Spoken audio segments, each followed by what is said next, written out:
Hey there, this is Jonah with Gray Area. Welcome to our series Spotlight, where our mission is to build a bigger and more united house music community by sharing new and exciting artists, festivals, and event brands with you.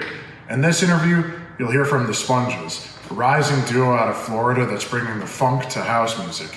Be sure to like this video and subscribe for more interviews like this. I'm here today with Gray Area. We're joined by The Sponges, Ryan and Nick.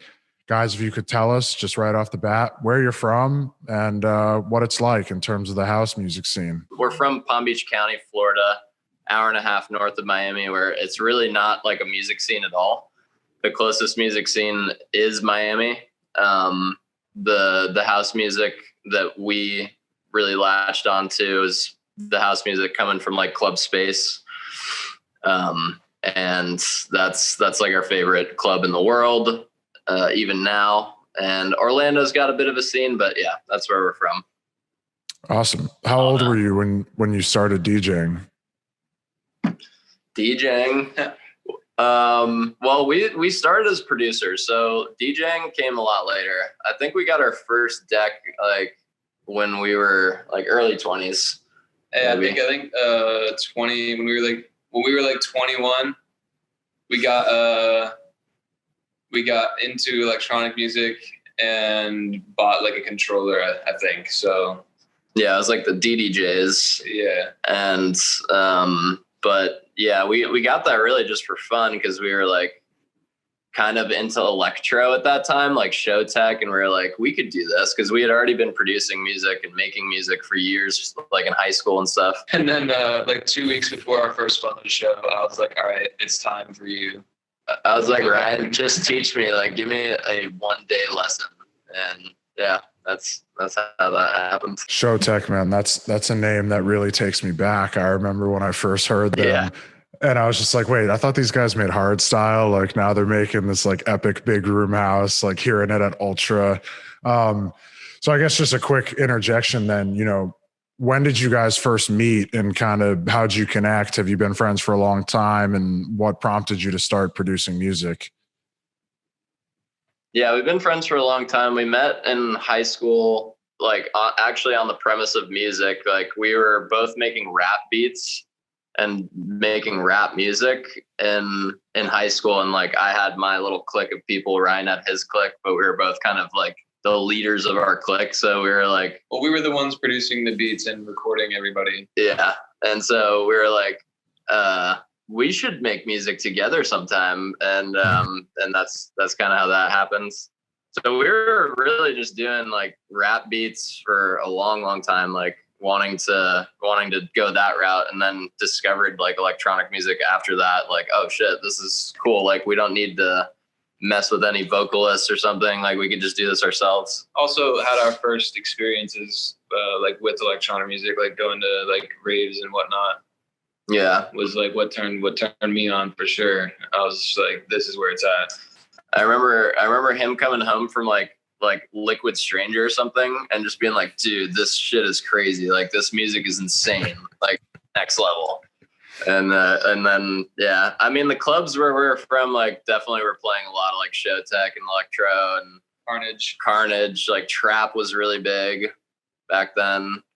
And so that's when our trajectory kind of switched. And then we saw Skrillex at Bonnaroo 2014, and that was like, yeah, we're doing this.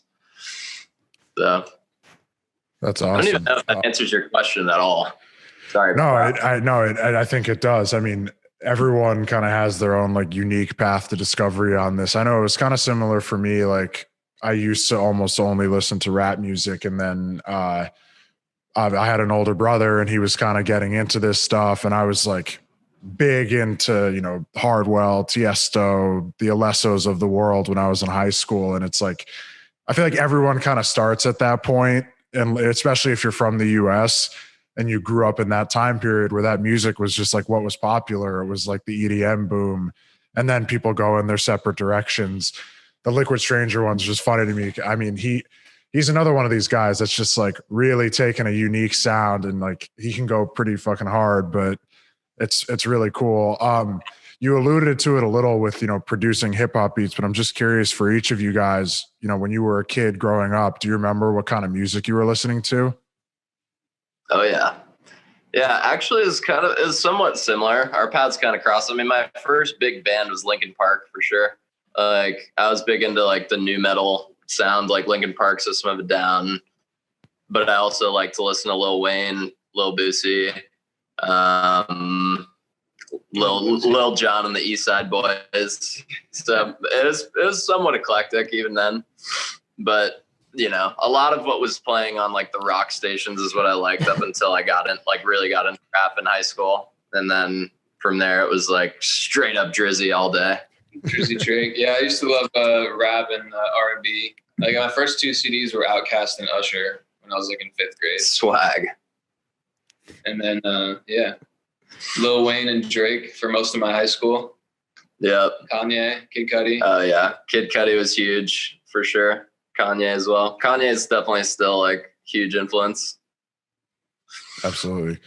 Do you guys have a memory from the first like real gig that you played together? Yeah, that's funny you say that. Yeah, the first real gig we played together was like this rap show that we did. Like I was in a rap group and we needed someone to record we had like 8 songs we had to record before the show, and the only person we knew with a microphone was Ryan. And so we banged it out, recorded it all, and anyways. Their rap group had been promoting this show for months. Yeah. It was a big show. It was Sunfest. It was like our town's like biggest festival, and they were playing it. And we were in high school and no one knew how they got this show. And then they hit me up like a week and a half, 2 weeks before the show talking about, can you help us? We don't have any songs recorded. Like, dude, we have to. Because we're like, yeah, super, we're in high school. So, but then anyways, Ryan ended up playing, like. I was their DJ. He was our DJ. Like he pressed play on the laptop for us. That's for the songs. All I did was like smoke a Black and Mild and hit next song. So yeah, that was it. That was our biggest show for a long time. Like it wasn't until 2019. So that was in 2012. And then we didn't play a bigger show until 2019 at Christmas. Yeah, with the Sponges. It's crazy. Wow. Sometimes takes a long time. That's really great. The Black and Mild, man, that whenever you smell it, like you're never going to be like, I'm not sure if that's a Black and Mild. Like, it's a Black and Mild. As you mentioned, like you guys have kind of found your lane, obviously, and, your taste in music has changed a little nowadays, that you're electronic producers, when you're kind of in your off time or, not focused on making music, or you're just out for a walk, whatever, do you find like there's any artists or genres that you're listening to regularly that kind of fall outside the realm of electronic? Yeah, definitely. I mean, I would say for me, primarily, I listen to genres outside of electronic, honestly, at this point. Yeah. Like I know Ryan's like big favorite bands for a while has been the Grateful Dead. I mean, we listen to a ton of like disco and funk music in general. I mean, lately for me, not in electronic music.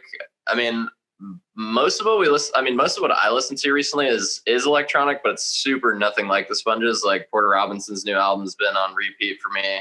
I love Pogo. I love, just a ton of shit like that. Like Tipper's one of our biggest influences. But yeah, I mean, the oldies is what we sample, like, so we're constantly like listening to records from back in the day, and like, James Brown is like such a. That's really what it is. I like to listen to like Stevie Wonder, Earth, Wind and Fire, like Heatwave, like old bands and stuff. Yeah, anything that we can get inspiration from. Those are the great inspirations, the great like disco/punk artists from the 70s and 80s. Awesome. Yeah. So, I mean, perfect. Kind of piggybacking on that, as we talked about in the start, like you guys obviously have this very unique sound, and I'm just curious, when you get into the studio, and I like to ask this question to anyone I interview, but like, do you have a process for how you're kind of getting started? Is it, I just heard this James Brown song, we need to sample something, let's get in there? Or are you just sitting down, you get the bass line, and then you're taking it from there?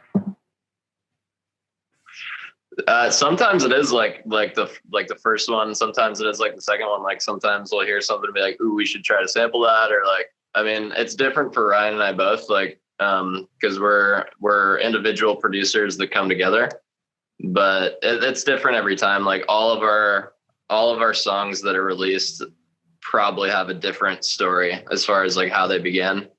Sometimes it is like, yeah, oh, like let's chop up this sample, or maybe sometimes it's like, let's try to do like a funky bass line like this and then chop samples on top of it. Yeah, like with Funked Up, I remember we were just trying to make an edit of a Rick James song, like just for fun. And it underwent like another 3 months of production and became like this bass house, like crazy track. Yeah, our process is like super not regimented at all. Like it's very sloppy in a way. That's why it takes us a while to finish these songs. Like we had those vocals for Funked Up, for example, for like maybe a year before that, and it was just on a different track, and we brought them in maybe halfway through that production process, I want to say, or maybe less. Like, but nonetheless, it's like, yeah, it's a pretty all over the place process. Like there's no set in stone way. Every time we think we have let's do this every time, it's never like that. Nice. Like you guys mentioned, and before we get into kind of your music and career, I just have one last question for you. You mentioned Space, a favorite club. I know it's, one of the most famous and popular places in the US, just like legendary sets there. If you guys had the opportunity to just have whoever you wanted playing on the billing at Space with you, who would be on the show with you, and would you be playing back to back with anyone? Duck Sauce. Oh, Duck Sauce would be insane. That'd be great.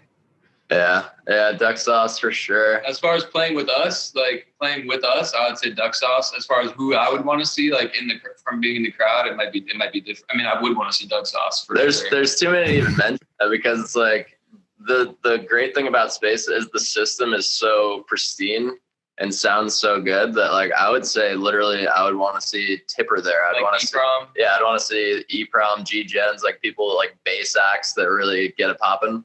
It's pretty exclusively house for the most part there, and like techno and stuff. But some psytrance would be pretty cool. Yeah, psytrance would be so sick. Anything really. Got like Vinny Vici on there. Yeah. Infected. I don't know. Yeah, Duck Sauce is a great call though. I'd agree with that. That'd be a great party. Yeah. It is interesting. Yeah. I mean, obviously it's, it's a house haven, but you got to imagine like some of these guys, like you mentioned, who just have such incredible sound design and like kind of having them on a speaker system. I mean, it's funny when you see someone like, Excision playing, like he's bringing in his own speaker system because he's like, whatever you have is not enough. Yeah. So, going back. Be crazy. Yeah, that would be something. We learned that though because it really, like when you walk in Space, it's just like it's nothing else. But we saw Disclosure there back in 2019, 19, and they played the Flume remix at the very end, and it was fucking insane. Like, and they never, like it's never below 115 BPM. It's always just like house music. So that's why I mentioned seeing a bass act there would be so tight. We've been to many shows at Club Space, and that's the only time that I ever heard a song below like 120 or like you said, like a 15. Yeah.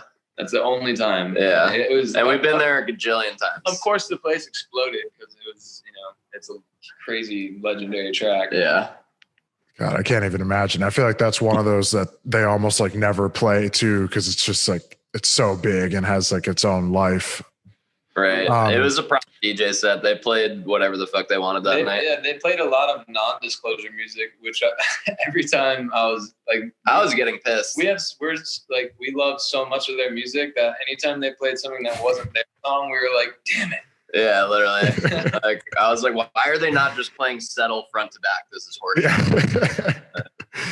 That's funny. No, they are kind of one of those artists where like, especially because they so often do their live set, it's like you're just expecting to hear their music, and they've had honestly, their output is so impressive. I mean, it's just like album after album of awesome stuff. I'm sure you guys have seen like I forget the brand, the set they did like over that lake in Croatia for like Circle or however you pronounce that company, which I'm probably botching, but they just always throw down. Kind of going back into when you guys really started putting music out, the first like official track I could find, and correct me if I'm wrong on this, but was Somebody. And it was interesting listening to it. I felt like it had a distinctly kind of different feel than a lot of what you're putting out now. If I didn't know better, I thought you guys might have just been like a funky jam band. It's like super catchy, upbeat, disco feel. Doesn't have some of that four on the floor that your stuff now does.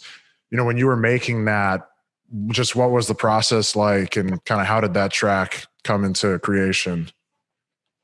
That's a funny question. Yeah, that song was basically, it started with me trying to make a combination of like a Fatboy Slim song and Face to Face by Daft Punk. And I had like a small little demo of it, brought it to Ryan. Excuse me. And then that was like the first like Sponges effort, really, because obviously Ryan and I had been making music together for a long time, but that one was the first like Sponges song. And then I know we were listening to a lot of Tame Impala at the time, so the breakdown is like super trippy. And I guess that's kind of how it came about. It happened somewhat quick. I mean, it didn't take us that long. Well, throughout our friendship, we've made music together on and off. Like, we've done our own individual things. And at that time, we were both working on our individual musical projects. And Nick, came to me. He was like, do you want to... This is also how we got our name, is he just came in my room like as a joke and was like, I'm starting a new band called The Sponges. Do you want to be my lead singer? And I was like, yeah, I'm down. And then he had me work on this disco beat with him. And so we did this one and another one, which isn't out anywhere. It was on our SoundCloud, and we did Make It Juicy. So we had like two like disco type tracks and Make It Juicy. And Make It Juicy, we like sent around on SoundCloud, and that one got signed to Box of Cats. And so we were like, okay, let's keep doing that. Yeah. And that's why we're here. Like, so glad you introed it. Make It Juicy is the next one. And it was funny because like listening to it through the first, like, I don't know, 45 seconds, I'm like, all right, like kind of the same vibe as Somebody, like we got that disco funk. And then you obviously just like totally switch it up, filthy bass house drop. And as I kind of mentioned earlier, like when I've been looking through your stuff, and it's like, yeah, you guys release a lot with Box of Cats, and like especially this song, it's like it's the only label that even like made sense to me, because I was just like, those guys have such a unique sound, and they clearly heard some of themselves in you. Kind of, similar question, when you're making that, what, like, was there an influence? Were you listening to like a Kyle Watson or Wongo, or you just went in there and made it? And did you know, like, we're sending it to them, or were you kind of putting this out everywhere and maybe struggled a little to get it signed before Box of Cats picked it up?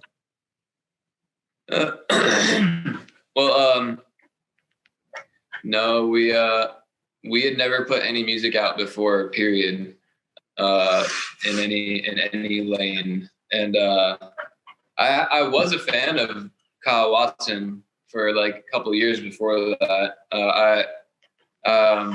But what happened was Nick and I started going to music festivals a lot in our early 20s, and in the festivals we would go to, it was a lot of like, there was like electronic, and then there was jam bands, and we loved both of them. So I think in like 2016, after our last Bonnaroo, I had this idea to like mix funk music, like Grizz and the Floozies and type of stuff with house music, because those were two things that I loved.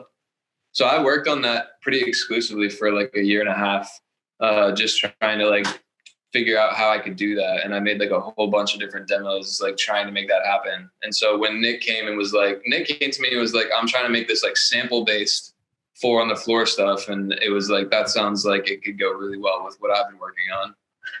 And so no, we didn't make it for any label or anything. It was just kind of like an evolution of what I had been doing in the past like year and a half. and we sent it to everybody. We spammed SoundCloud. We sent it to every human on earth. The one that responded pretty promptly. It was Mark Spence. Yeah. And he was like, "Hey mates, like, do you mind if I send this to the boys at Box of Cats?" We're like, "Yeah, sure, absolutely." And that's really how that came about. And then Wongo hit us up, and it's really a history from there. Yeah, Wongo was like he's been our mentor since then, really. Yeah, big shout out to Wongo. Awesome. Yeah, he's really like such an original creator. You guys, you mentioned Bonnaroo a couple times now, and I'm just curious, like, obviously really iconic festival. I'm assuming you've attended a couple times. Kind of a two-part question here. Are there, you say you attend a lot of these things, like, are there other festivals kind of in the country that you feel like have just influenced, you guys wanting to be musicians? And then a follow-up, you mentioned the jam bands, like, for people who don't know the Floozies, I feel like they're kind of on that line of like the crossover between electronic music and jam band. Are there other jam bands that like you really listen to a lot, or you follow, or have just seen a bunch of times? You mentioned the Grateful Dead, but I'm just curious. Oh yeah, definitely, like Papadosio, STS9. There's a Spafford. Yeah, there's a ton. Like we obsess over the jam band circuit. Lettuce is a huge one. Motet, yeah. Like any funky kind of jam band. Even I've been listening to a lot of Lotus lately. I've been listening to this band called Chan. That, like, we love the jam band sounds, and yeah. So we can talk about that all day. And as far as festivals, Halloween is definitely our favorite. Yeah, Halloween's a festival in Florida hosted at Swanee. What's it called? Music of the Swanee Park. Spirit of the Swanee Park, which is just a legendary. It's called Swanee, a legendary venue, and the best kind of camping experience you could possibly have. Like, it's real camping that happens to also have incredible acts play at it every Halloween weekend. So, yeah, that'd be the big one. We've also been to Electric Forest and other festivals here and there, but yeah, awesome.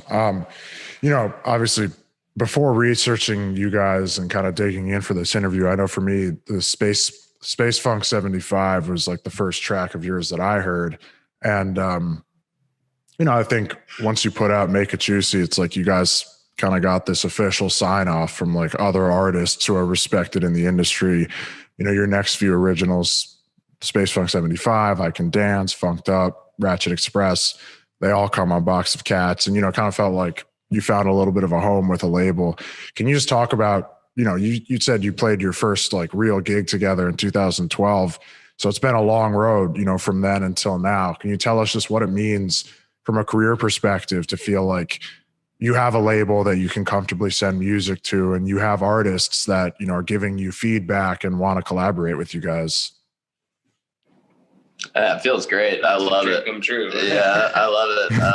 It feels awesome with Box of Cats because Wongo is just such a open-minded person in the industry, and just such a big brother to us. Like, more than the fact that they've released our stuff, like, we're just so grateful. And to have made a song with Kyle Watson, like it really feels great. It feels amazing. Like, we wouldn't have had an avenue to share our music without them at all. So yeah, it's a blessing for real.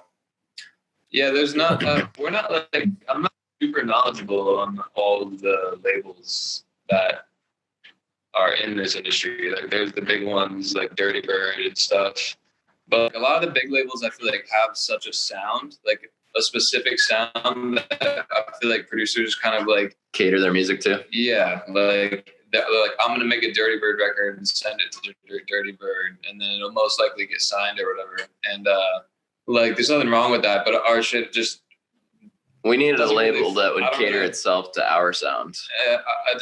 Our shit just doesn't really like.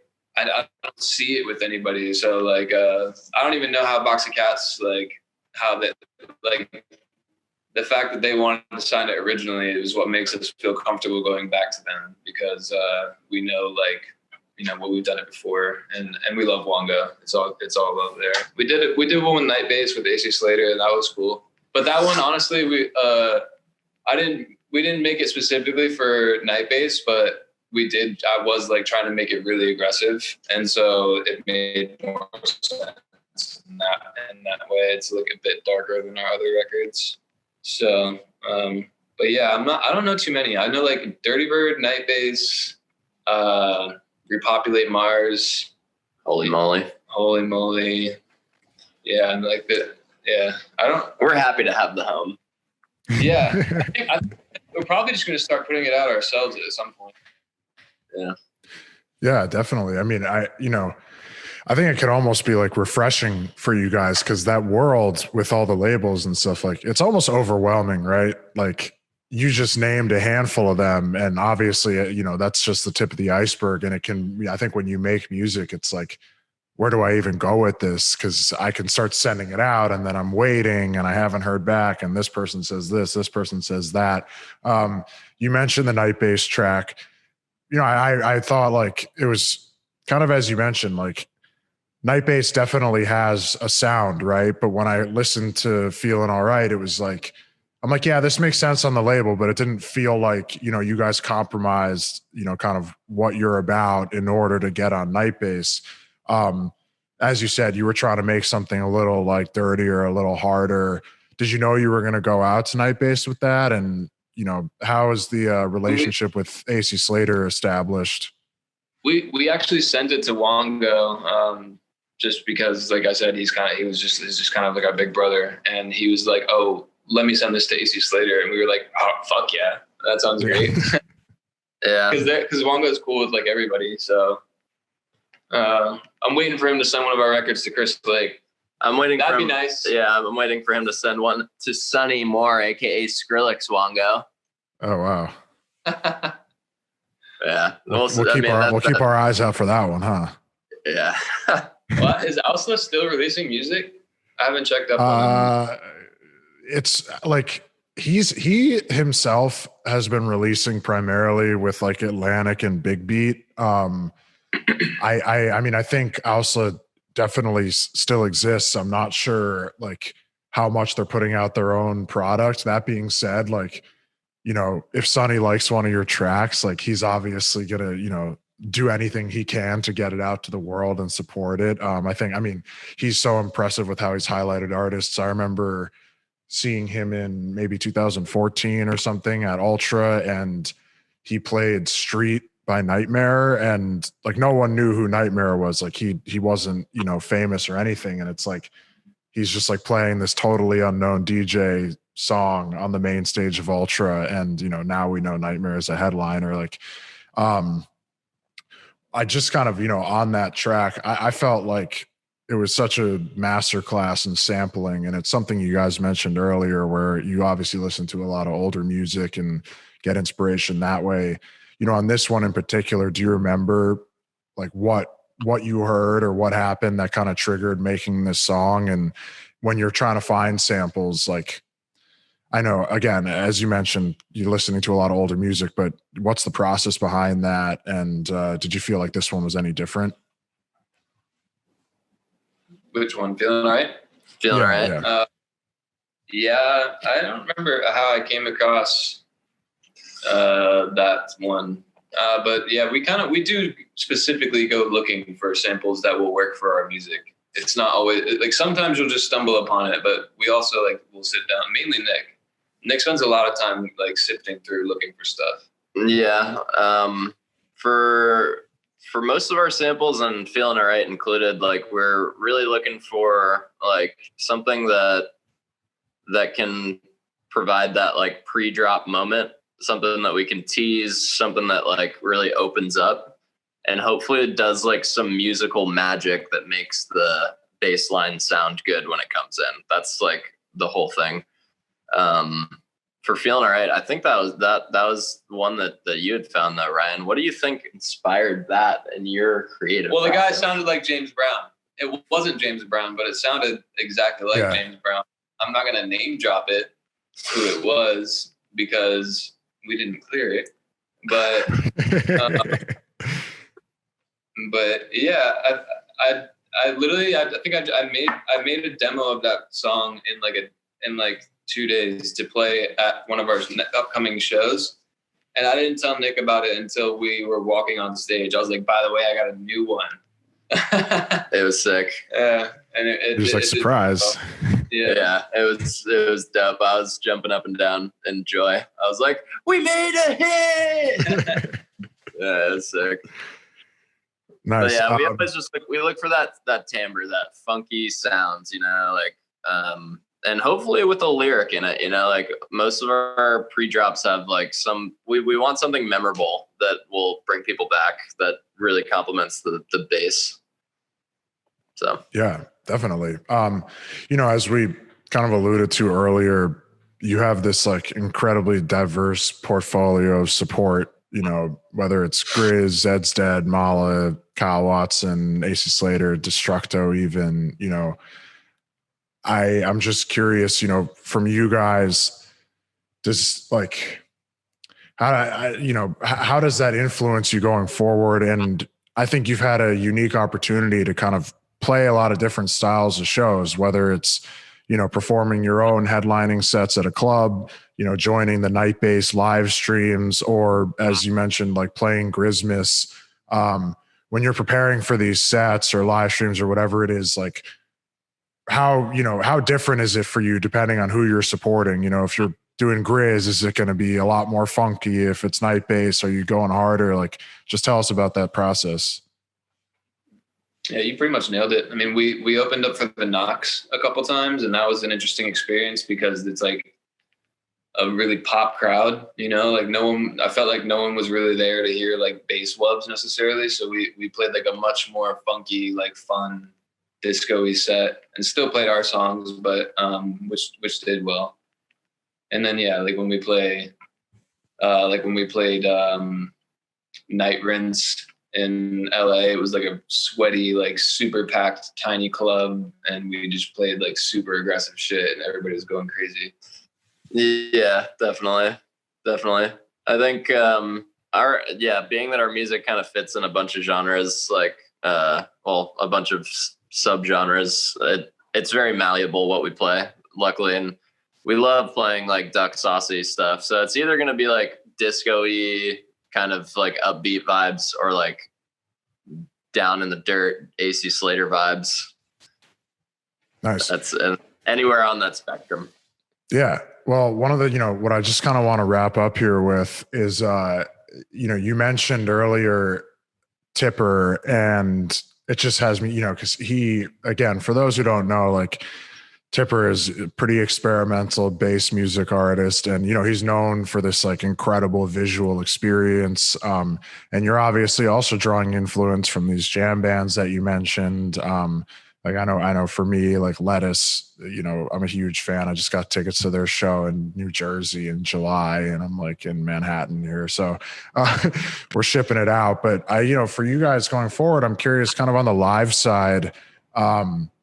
In a perfect world, you know, as you become bigger and start to headline your own tours and all that, what does that live set look for you? You know, do you have a vision about kind of the visual presentation, and do you ever see yourself doing anything live or like looking to collaborate with jam bands in whether it's just producing or in terms of like a live set? You know, we used to have when we first started this, our dream was to do like a live band's implementation at some point. And I think down the line, we probably still will do that. But like you just mentioned a second ago, like we definitely want to work with jam bands in the studio. Like we definitely want to make music with people that are expert music makers and implement more of that sound as time goes on. So yeah, I would say definitely it's like you said, in an ideal world, like down the road, we would like to do something very similar to what Grammatic does. Yeah. And where we'll handle like the electronics, and then we'll just bring on some really amazing musicians to play on top and bring the live element, because we can't play instruments very well. Mm-hmm. But So that is definitely still like a dream of ours one day. Yeah, Grammatic like is the best example. Exactly like that, I'd say. I'd agree. I think Grammatic is actually pretty nice on the keys. I don't want to. Well, we could always pretend, but not us. We'll just press play. And yeah, we have some ideas for where we'd want to go with visuals as well, but and hopefully you'll get to see some soon. Yeah. So before we get out of here, just tell us, what's coming up for you guys on the release side and the live side. You got any shows coming? Are we going to see the Sponges across the US in the fall, or what's good? Yeah, we are. We're lining up a bunch of shows. We're working on a bunch of music, and our next one is a collab we did with Grits. That's going to come out probably this summer. Hell yeah. Yep. That's awesome. Well, listen, I was just going to say that thank you guys for coming on. We really appreciate the time. Really looking forward to hearing that track. And hopefully I'll get to see you in New York soon. But if not, I'll come find you guys somewhere else. Oh, cool. Yeah, we want to make it up to NY ASAP. I don't think we've played there yet. No. Yeah, the moment that we come there, though, I haven't been there since I was 3 years old. Oh, wow. Yeah. I love New York. All right, we'll have to make that a special one. Yeah. Sure. Cool beans. Well, thank you for having us. This was fun. Really appreciate it, man. Thanks, John. Yeah, hopefully we'll touch base down the line, and good luck on everything. All right. Thanks, you. Man. You too, man. Appreciate that. All right.